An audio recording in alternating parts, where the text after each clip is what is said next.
All right, guys, welcome back to Bowling with the Bands.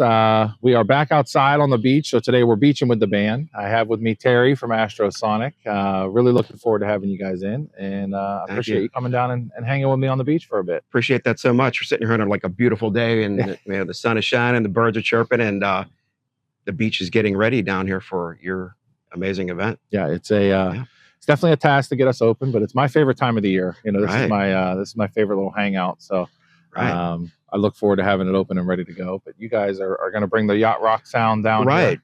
So we're one of the few Yachtrock bands that are in the greater Pittsburgh area right now, and our material is really a unique blend of, yes, the Yachtrock pop songs from that era, but also a few rock songs and then a few newer songs. That's why we decided to put a plus sign on our band to feature ourselves in the way that we do that. But yeah, we do a hard mixture and really trying to cover music that sounds as close to the original as possible. So we're doing Elton John and the Cars and Toto and Paul McCartney and the Wings and just a lot of different stuff. Some ballads, but also some rockin' songs that go along. And then, of course, you got to have some dance music too. That's right. Wouldn't be a party down here without that, right? What I never heard the term Yachtrock till last year, but now I've heard it a few times. What made you that be the kind of direction that you guys took the band in? The popularity of it is one thing because it's one of the top stations on Spotify and people really appreciate it. It's also the kind of music you could play in the background while you're doing your dishes, or you can or you can rock out and have fun with it as well. So, but no, it's the connotation songs from the 70s and into the early 80s. And we decided to do that because we knew that it would be unique. There are lots of rock bands in the greater Pittsburgh area and some really amazing bands, but we wanted to try and do something that was a little bit special. And in addition to that, we're doing the underlying songs, not necessarily the hits from each group. We're doing the songs that are behind the songs. A little deeper. Yeah, like that. Well, not say the B-side, but things like that, right? So yeah, it's funny. I laugh when you say that because I've been listening to the Yachtrock playlist on Spotify, and it is like all the stuff my mom used to clean to. It's I joke that I can smell the comet as I'm listening to these songs.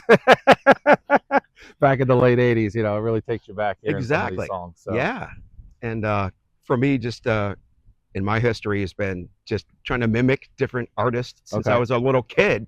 So we carried that forward, and then I got with this great group of guys right here. There's 5 of us, and they all have their unique talents, but they're all accomplished musicians that have done all sorts of different music, from jazz to dance to other types of music. So, is that how you guys sort of formed? Was just through the music scene, or was it other relationships? We did. They've done different bands, and I was running an ad on Craigslist, of course, to try and see if I could put a band together. I got to the point where I tried out for a lot of different bands and made a lot of them, but always wanted to do my music, which is more like I said, the B-side music.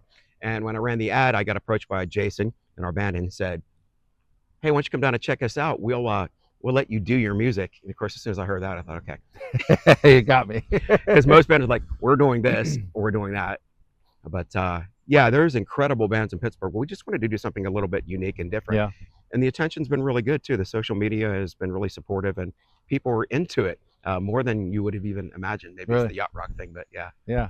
And you guys are newly formed, like in the last year or so? In the last couple of years, and we played out multiple events. We did Downey's house last summer as well. We're going to be there on June 7th as well to kick off their summer. They're experimenting with their patio right now to see the things that they're going to do.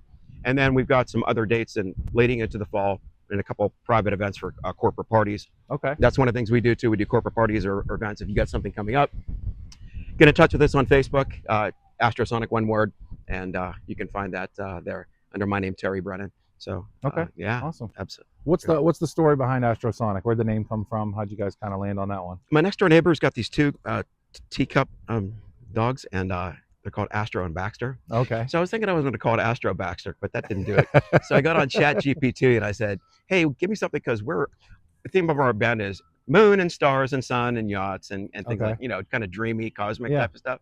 And so I went on Chat GPT and I said, give me another name for this other than Baxter, which sounds strange. And it just came up with Astrosonic. So yeah, so it kind of sticks around. It's like anything else. When you start talking about it, then it becomes familiar. But at first they're like, "Oh, Astrosonic," so That's awesome. So we have you guys down here 3 times this year. Right. You're going to kick us off May 24th, first band on the stage for the season. There it so we're is. very excited about that. Right. And then this year we're adding the July 4th Eve sort of party. Yes. July 3rd. So we'll have you guys down here. Yeah, please come down for that, right? Yeah, that's going to be, the goal is that's just a beautiful evening, and we're going to come enjoy some yacht rock on the beach and get ready for the 4th of July weekend. Fantastic. So, yeah, sounds great. Yeah, we had a great event last year on the 6th. So we said, why not stretch it and make it a whole 5-day weekend this year. And, right. I think Yacht Rock is just that perfect soundtrack to that. And those summer nights are kind of exactly what it needs. Bring the beachy type of thing. And as I said, we do ballads. We mix it up quite a bit. So there's some people can expect some beach type music, I guess, is mixed in there as well. But yeah, everything's about the moon and the stars and the sun and your yacht and romance. Got any songs about the Ohio River? We can work it. No, but we can write one. We can write one and get that out. Yeah, as our closing tune. Yeah. And then you guys are also going to bring us home August 29th. You'll be down here, so we're going to have you all throughout the summer.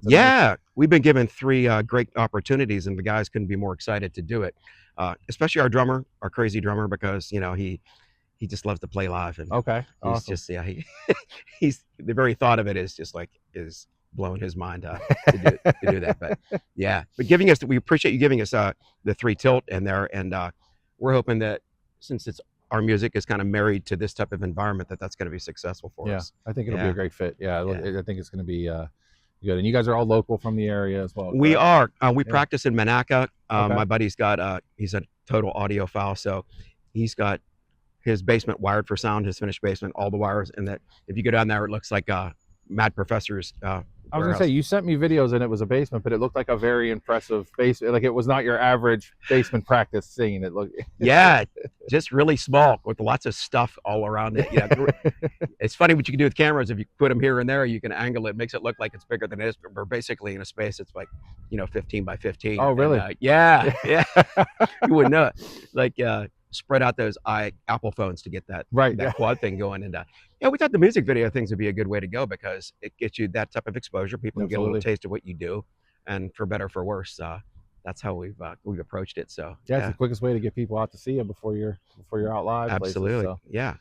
Let me ask you a question. So about for the rock part of it, and what percentage would you say your rock and roll bands versus pop bands versus dance bands? Having seen the order that you got a lot of different types of bands.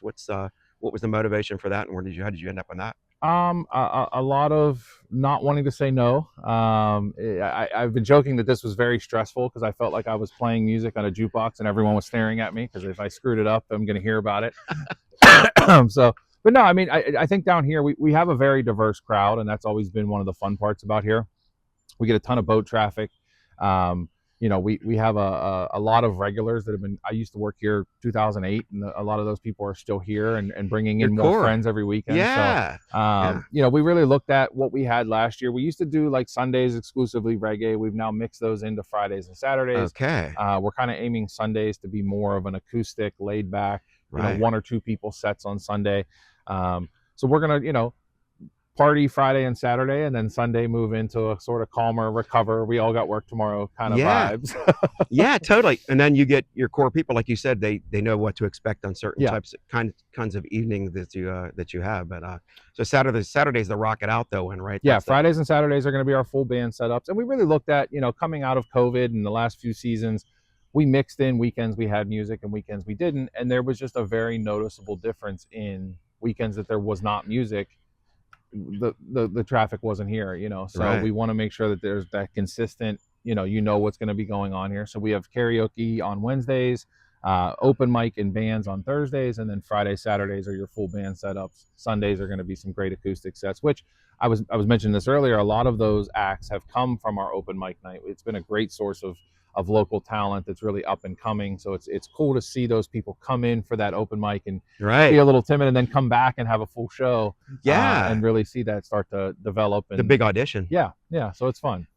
You see a lot of bands bringing in their core people to the events. They have people that follow them and so forth. Yeah, it's really funny to see those loyal fans that come in. And I think of Hit List, and they came in last year a couple times, and there was a couple that was here just every show, danced from the beginning to the end. Like it was, you really, live music is just so great that I think we didn't have it for a few years there, and it kind of was tough, and now you can just see everyone really enjoying it, being back a lot of places, and that's something for us that we're really excited to offer this year. Wow. That opportunity to get out and enjoy the sand and just relax for a little bit. You were telling me you've done this for 25 years, and you started humble beginnings here, and now it's evolved into this thing. After the flood last year, you've improved. You've added all sorts of structures and stuff. Yeah. What's that transition been like for that? It's been great. The ownership here is fantastic, where they're always interested in investing in the experience, whether it's inside bowling or out here for the party spaces or the beach bar or axe throwing or whatever it is. Right. The goal here is to be more than just a bowling alley, more than just a beach bar. We want to be that family entertainment, truly a destination.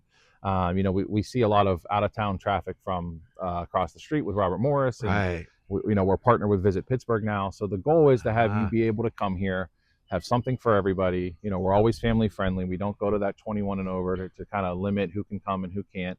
And that's just been the goal behind it, is to just have that variety of, whether it's the music we're bringing in, whether it's the events we do. We want to make it so that you can come back, and every time you're here, there might be just something new. It might not always be big. It might Little be something twist. small, but just, Right. we want it to look fresh. We want it to feel fresh. We want it to be that place that you come back to repeatedly, and hopefully have just a fantastic time every time. So. Wow. You said there's already a lot of interest in this season. You're getting a lot of calls, and people are already asking you about what's when and when are things going to be starting to happen. These 80-degree weekends in April and March have not helped, because the demand for us to have the beach open has been there. But I promise we're working on it. There's been a lot of long days down here getting the leaves cleaned up in the winter. It's still Pennsylvania down here, so we got to make it look like a beach. It's true. It's true. Yeah. Yeah, absolutely. but it's coming together well, and we're excited for Friday to be our opening day and get everything rocking and rolling, and you guys kicking us off Saturday. So we're tremendous. 8:00 Saturday. We'll have you on the stage, ready to go. Yeah, Astrosonic. Yeah, get down here, get your seats early, and come down and enjoy Terry and Astrosonic here this Saturday to get us kicked off, the 24th. And again, thank you for spending some time with me, sitting down and talking, and can't wait for the show. Very excited. Thank you. All right. See you guys.